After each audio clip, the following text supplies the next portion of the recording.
Olá, seja bem-vindo à nossa segunda aula. Na aula anterior, na nossa aula introdutória, você viu qual o ideal da vida cristã. Observou também o conceito de sacramento, bem como todo o detalhamento da definição que nós damos. Observou, inclusive, o número e quais são os sacramentos, conforme reafirmação do Concílio de Trento.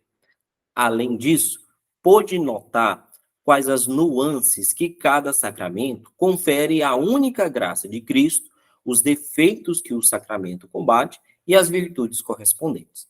Nessa aula, nós vamos tratar do sacramento do batismo, a nossa espiritualidade batismal.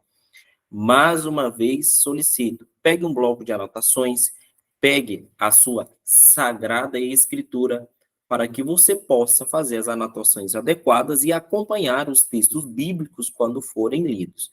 Vamos lá?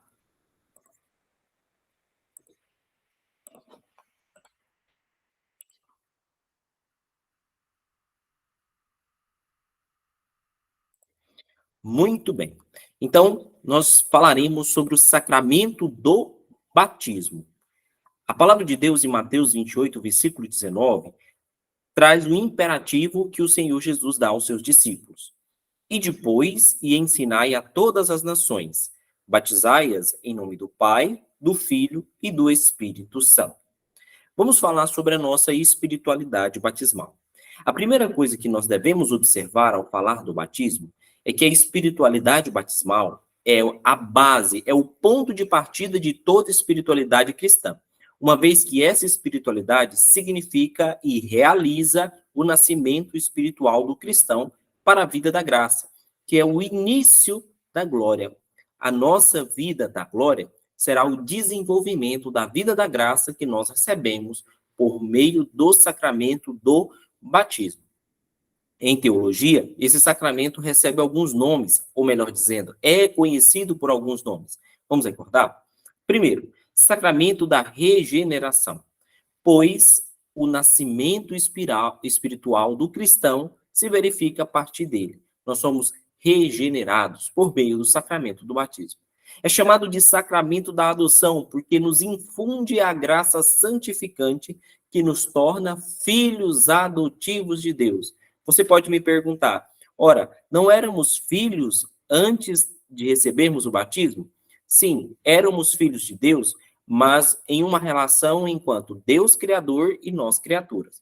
Essa relação não desaparece quando nós recebemos a graça no sacramento do batismo, mas nós nos tornamos filhos agora de uma forma mais profunda, mais especial.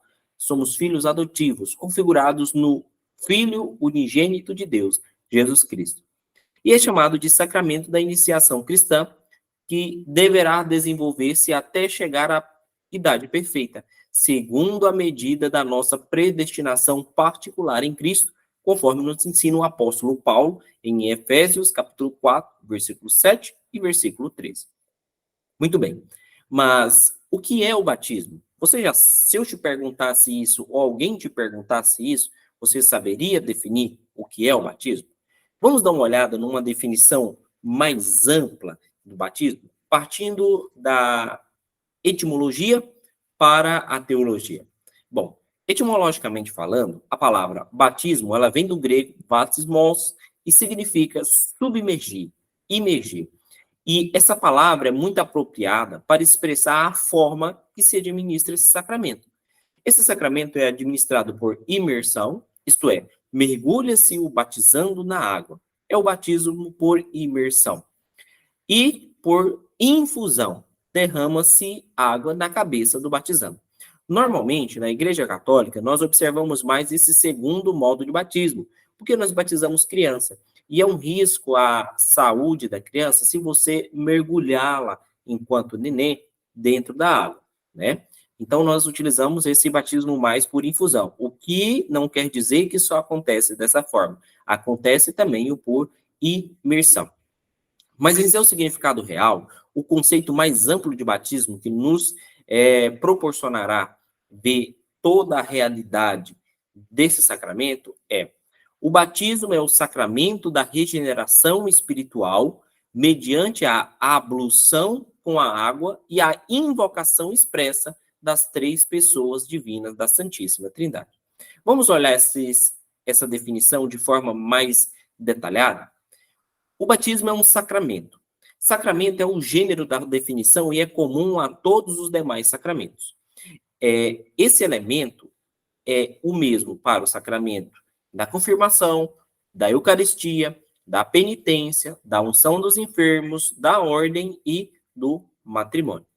O batismo é um sacramento da regeneração espiritual. Essa é a diferença específica, é a nuance específica que o sacramento do batismo atribui à graça una de nosso Senhor Jesus Cristo. Essa diferença específica é que vai distinguir o batismo dos demais sacramentos. É o sacramento da regeneração espiritual mediante a lavagem, a ablução com água. Água aqui é a matéria própria do batismo enquanto sacramento. Sem a água, podem ocorrer os chamados batismo de sangue, que é a morte, o martírio, o testemunho com o próprio sangue sofrido por Cristo, e o batismo de desejo, que é o amor ou a contrição perfeita de um pecador não batizado, que, embora confiram a graça e sejam suficientes para a salvação, não são sacramentos. Veja bem, a matéria própria do batismo é a água, de modo que não se pode mudar a matéria. Se alguém quiser batizar alguém com, não sei, vinho ou suco, não será válido o sacramento. Não aconteceu, porque a matéria própria do sacramento é a água. É um sacramento da regeneração espiritual, mediante a ablução com água e a invocação expressa das três pessoas divinas da Santíssima Trindade. Aqui nós temos a forma própria do sacramento do batismo, que é indispensável para a sua validade.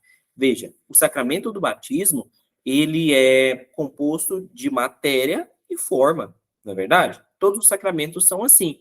A matéria do sacramento do batismo é a água, e a forma são as palavras, expressando as três pessoas da Santíssima Trindade. Lembra que quando você participou de alguma celebração de batismo, ou quando você ajudou em alguma celebração de batismo, o padre ou o diácono disse: eu te batizo em nome do Pai, do Filho e do Espírito Santo. Não se pode mudar essas palavras.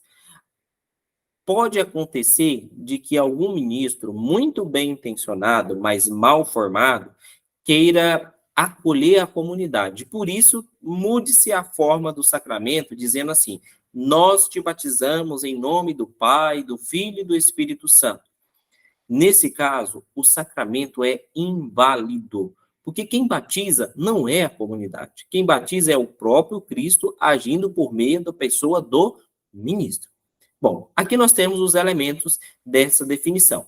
Mas vamos observar os efeitos que o sacramento do batismo produz no batizado. São algumas maravilhas divinas. E as principais delas são, primeira coisa, infusão da graça regenerativa. Isto é, Deus, mediante o sacramento do batismo, infunde na alma a graça com a nuance regenerativa. Esse efeito é o mais importante e a base de todos os demais, e dá a vida espiritual àquele que o recebe. Abra sua palavra no Evangelho de João, capítulo 3, versículo de 3 a 5, e depois no versículo 7. João, capítulo 3, versículo de 3 a 5, e depois versículo 7. Diz a palavra de Deus. O contexto é o diálogo de Jesus com Nicodemos. Jesus respondeu: em verdade te digo, se não nascer do alto, não poderá ver o reino de Deus. Nicodemos perguntou: como pode alguém nascer se já é velho? Ele poderá entrar uma segunda vez no ventre de sua mãe para nascer? Jesus respondeu: em verdade te digo, se alguém não nascer da água e do Espírito, não poderá entrar no reino de Deus, da água e do Espírito. Bom, um outro efeito que produz esse sacramento é converter o batizado em templo vivo da Santíssima Trindade. Perceba que o primeiro efeito é o mais importante e a base de todos, porque confere a vida espiritual. Mas essa maravilha não é a mais excelente, porque, embora a maravilha de Deus seja algo maravilhoso, ela não é o próprio Deus. De modo que o segundo efeito, converter o batizado em templo da Santíssima Trindade, é o efeito mais excelente. Observa lá em João, capítulo 14, versículos 23 e 26. Vamos observar a palavra de Deus? Olha o que diz. Jesus respondeu: Se alguém me ama, guardará a minha palavra, meu Pai o amará, e nós viremos a ele, e nele faremos a nossa morada. Versículo 26. Ora, o Paráclito, o Espírito Santo que o Pai enviará em meu nome, ele vos ensinará tudo e vos recordará tudo o que vos tenho dito. Então, uma vez batizado, somos convertidos em templos vivos do Espírito. Deus, a Santíssima Trindade, Pai, Filho e Espírito Santo, vem habitar no íntimo da nossa alma. E esse é o efeito mais excelente. Vamos só dar uma permissão para continuar aqui na nossa chamada. Bom, voltando. O próximo efeito do sacramento do batismo é tornar-nos filhos de Deus e herdeiros da glória. Nós podemos observar essa filiação em Efésios, capítulo 1, versículos de 3 a 6 e 1 João, capítulo 3, versículo 1.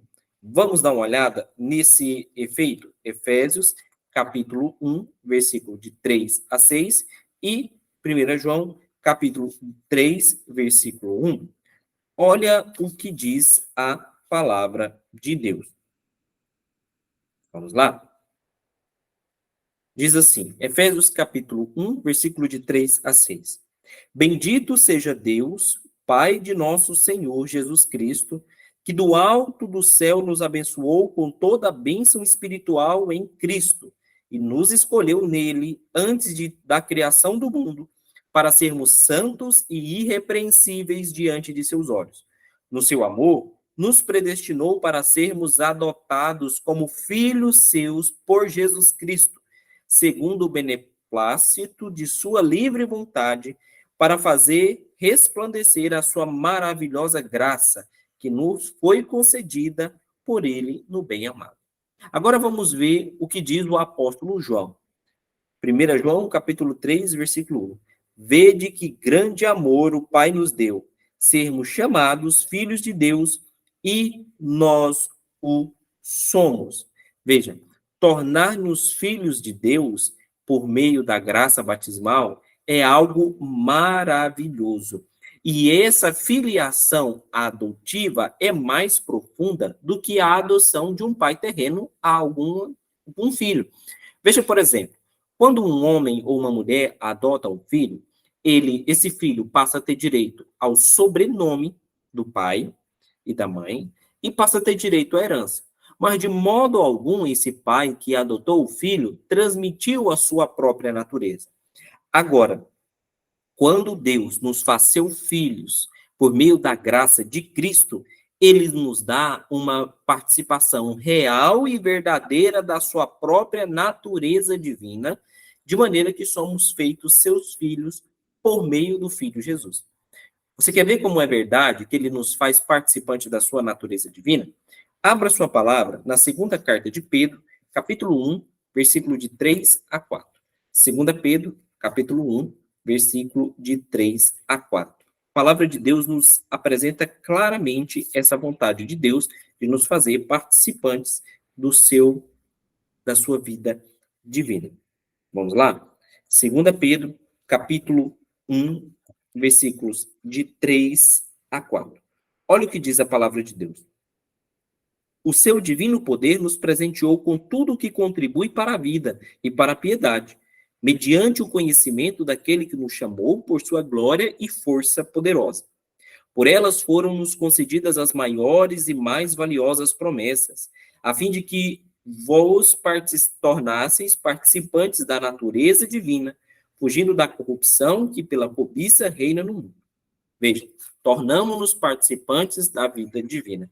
E se uma vez filhos, mediante a participação na vida divina de Deus, também herdeiros, conforme nos apresenta Romanos, capítulo 8, versículo de 15 a de 17.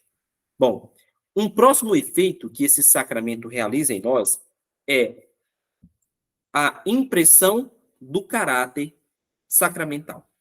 O que é o caráter? O caráter, ele é um selo, uma marca que nunca se apagará, que é impressa na alma do cristão. E essa marca, ela é perfeitamente visível aos espíritos puros, sejam anjos ou demônios, ou aquelas pessoas que estão em estado de espírito, que faleceram, mas ainda não ressuscitaram em corpo, porque não houve a ressurreição do corpo. E essa marca confere um certo poder espiritual ordenada para as coisas pertencentes ao culto divino.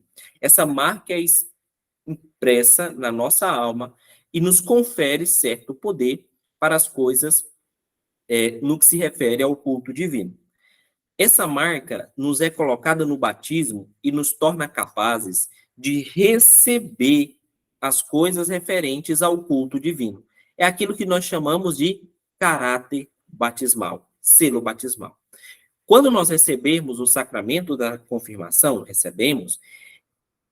há a impressão de um outro selo, do caráter sacramental da confirmação.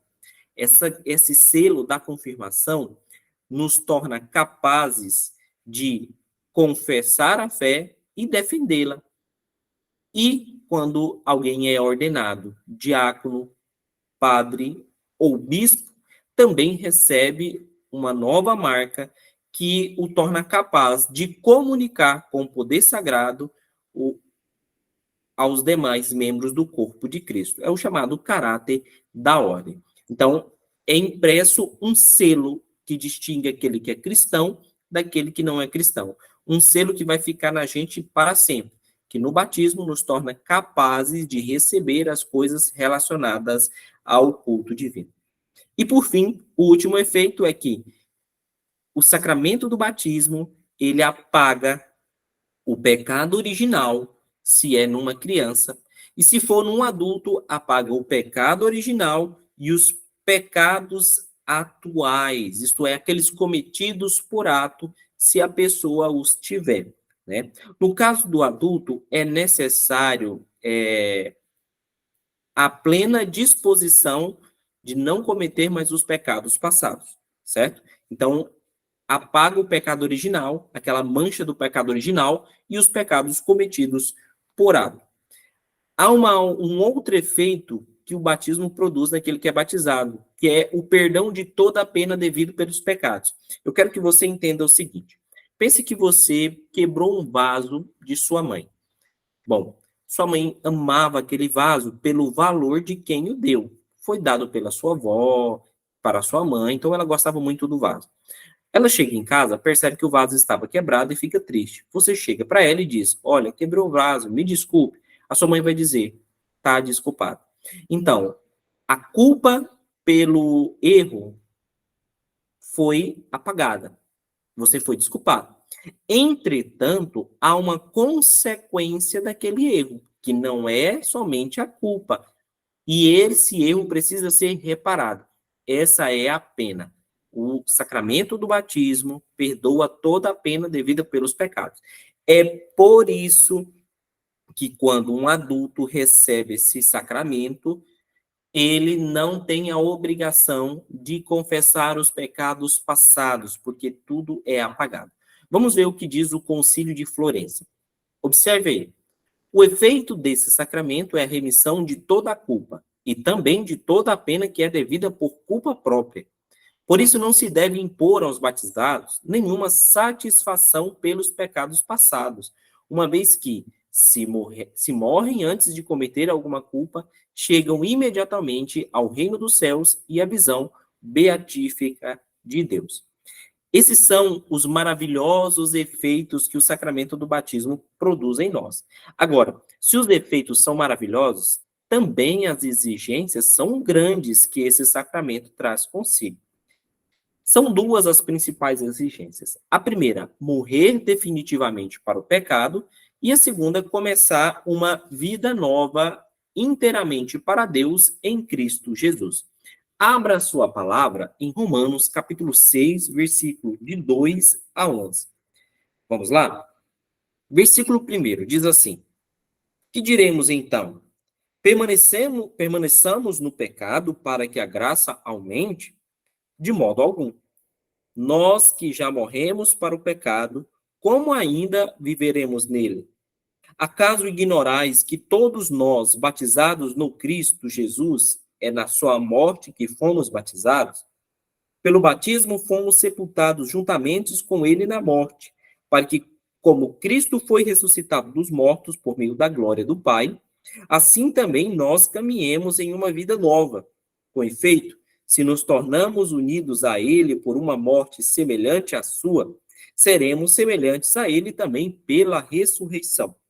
Sabemos que o nosso homem velho foi crucificado com Cristo, para que seja destruído o corpo sujeito ao pecado, de maneira a não mais servirmos ao pecado. Pois aquele que morreu está justificado, está santificado, salvo do pecado. E se já morremos com Cristo, cremos que também viveremos com ele, sabendo que Cristo, ressuscitado dos mortos, não morre mais. A morte não tem mais domínio sobre ele. Com efeito, aquele que morreu, morreu para o pecado, uma vez por todas, e aquele que vive, vive para Deus. Assim vós também, considerai-vos mortos para o pecado, porém vivos para Deus no Cristo Jesus. São as duas principais exigências do sacramento do batismo. Primeira, morrer definitivamente para o pecado. E isso predispõe a vencer os três inimigos da alma: o mundo, que nos ataca de diversas maneiras, sobretudo com falsas máximas. Deus é amor e não me vai condenar por causa desse pecadinho, pecado de presunção. Sou jovem demais, vou deixar para preocupar-me com essas coisas mais à frente. O mundo nos faz isso.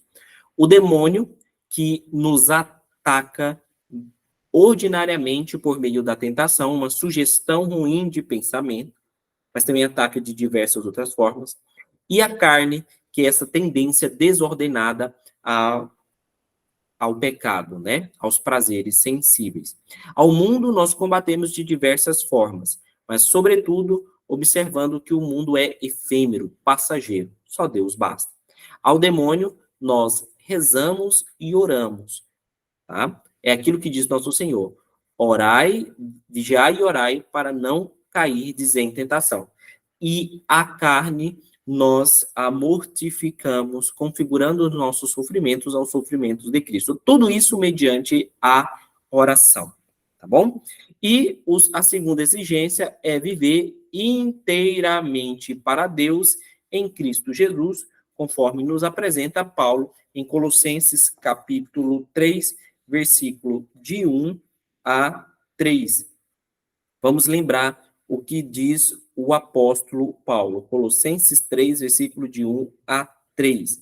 Se ressuscitastes com Cristo, buscai as coisas do alto, onde Cristo está assentado à direita de Deus.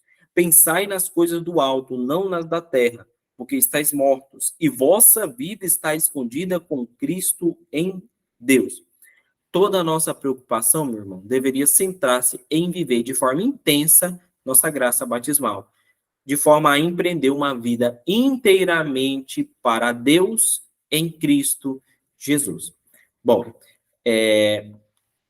isso é o que nós preparamos sobre o sacramento do batismo.